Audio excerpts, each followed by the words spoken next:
दोस्तों इन दिनों ऐसा हो गया है कि हमें पता ही नहीं रहता कि किस बॉलीवुड के सुपरस्टार की कौन सी मूवी कब आने वाली है। लेकिन हमको, आपको और अपने जैसे करोड़ों लोगों को इस बात का बेसब्री से इंतजार रहता है कि पंचायत जैसी वेब सीरीज का अगला सीजन कब आएगा।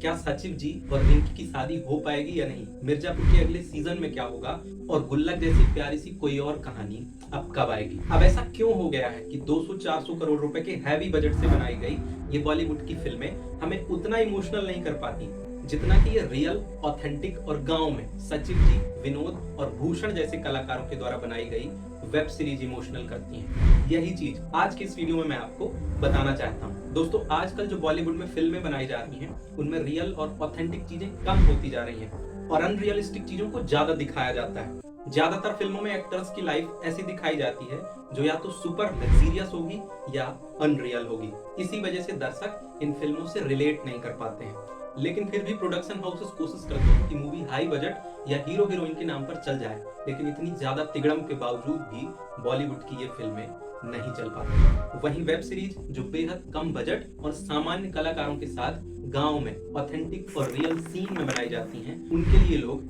पागल हो रहे हैं। और लोग पागल हो भी क्यों ना, इन वेब सीरीज को बनाने में कलाकार, लेखक, डायरेक्टर, प्रोड्यूसर और वेब सीरीज के सभी सहयोगियों ने दिल से मेहनत भी तो की होती है। ये लोग केवल ग्रीन स्क्रीन या वीएफएक्स के भरोसे थोड़ी ना होते हैं। लेकिन अब एक सवाल आता है कि भारत में वेब सीरीज की शुरुआत कैसे हुई और पहली वेब सीरीज कौन सी थी। तो दोस्तों इसका जवाब जानने के लिए हमें जानना होगा अरुणाभ कुमार के बारे में। अरुणाभ, जो कि बिहार के मुजफ्फरपुर से संबंध रखते हैं, आईआईटी खड़गपुर से इंजीनियरिंग कंप्लीट करने के बाद अरुणाभ यूएस एयरफोर्स में रिसर्च एनालिस्ट की जॉब करने लगते हैं। दोस्तों ये जॉब इतनी अच्छी होती है कि इनका और इनके पूरे परिवार का जीवन मजे से कट सकता है। लेकिन द लीजेंड टाइप के लोगों को ऐसे सीधे और सरल रास्ते कहाँ भाते हैं, तो बस इन्होंने अपनी जॉब छोड़ दी और मुंबई आ गए।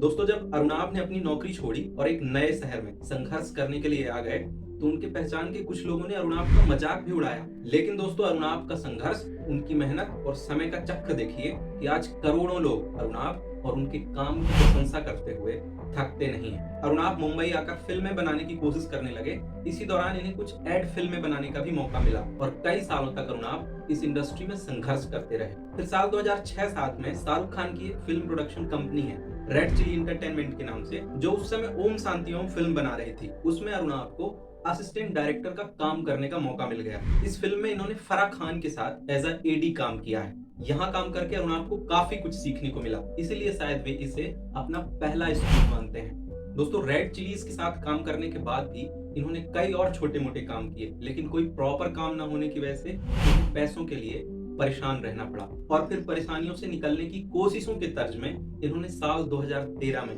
टीवीएफ मीडिया लैब नाम की एक कंपनी शुरू की। इसी कंपनी के तहत इन्होंने एक यूट्यूब चैनल भी बनाया जिसका नाम रखा द वायरल फीवर, जिसे आज हम सब टीवीएफ के नाम से जानते हैं। दोस्तों 2012 में इन्होंने अपने पार्टनर्स के साथ मिलकर एक यूट्यूब वीडियोस बनाया राउडीज के नाम से, जो कि एक पुराने शो के ऊपर बेस्ड था, और इनका ये वीडियो काफी ज्यादा वायरल हुआ और इनके सफलता की शुरुआत यहीं से हुई। अब इस तरह के कई सारे वायरल वीडियोस बना लेने के बाद साल 2014 में इन्होंने देश की पहली वेब सीरीज बनाई जिसका नाम रखा परमानेंट रूममेट। हाँ दोस्तों, वो अरुणाभ और टीवीएफ ही हैं जिन्होंने भारत को पहली बार वेब सीरीज के कॉन्सेप्ट से इंट्रोड्यूस किया, और इनकी इस पहली वेब सीरीज को करीब 5 करोड़ लोगों ने देखा और पसंद किया। इसके बाद टीवीएफ ने पिक्चर्स नाम की एक वेब सीरीज बनाई जो कि आईएमडीबी के 250 टॉप शो में जगह बनाने वाली भारत की पहली वेब सीरीज मानी जाती है।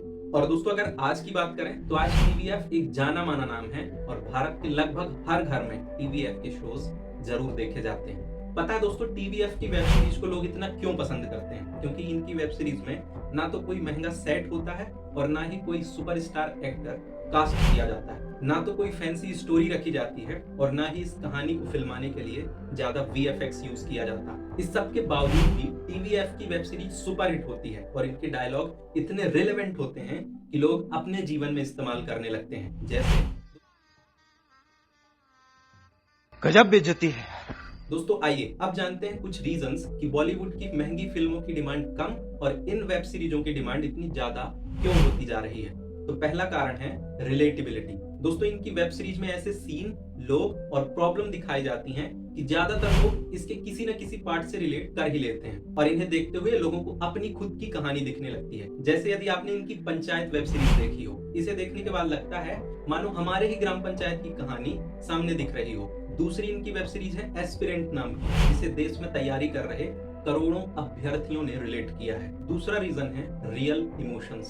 दोस्तों, इनकी वेब सीरीज में गांव और गांव के सामान्य लोग ही होते हैं और अगर शहर भी दिखाना होगा तो ऐसा शहर जिसे आप और हम सब लोग जानते हैं, ना कि वो वाला हाईली लग्जूरियस शहर जो कि आजकल की बॉलीवुड मूवीज में दिखाया जाता है। इसके बाद अगला रीजन है कि ये कोशिश करते हैं कि इनकी वेब सीरीज में देश के प्रत्येक राज्य और वहां के कल्चर को ध्यान में रखा जाए। इनकी वेब सीरीज में शहर, गांव, महिला, पुरुष, अमीर, गरीब, इन सब को बैलेंस के साथ दिखाया जाता है। ये कोशिश करते हैं कि इनकी कहानी में बारीक से बारीक चीज मेंशन की जाए और जो सबसे प्रभावी कारण है कि लोग टकटकी लगाकर देखते हैं, वो है नए कलाकारों को मौका देना। पहले तो ये नए लेखकों से नई कहानी लिखवाते हैं, फिर उस नई कहानी को नए कलाकारों से सीन करवाते हैं। जैसे प्रहलाद चा, फैजल मलिक को आपने देखा होगा, भूषण, दुर्गेश कुमार को आपने देखा होगा और सबसे फेमस कैरेक्टर विनोद, अशोक पाठक को आपने देखा होगा। ये सब लोग एक नया चेहरा है जिन्हें देश के सभी लोग अट्रैक्शन और उत्सुकता के साथ देखना चाहते हैं कि ये नए लोग आखिर कैसा काम करते हैं। इसके बाद अगला रीजन है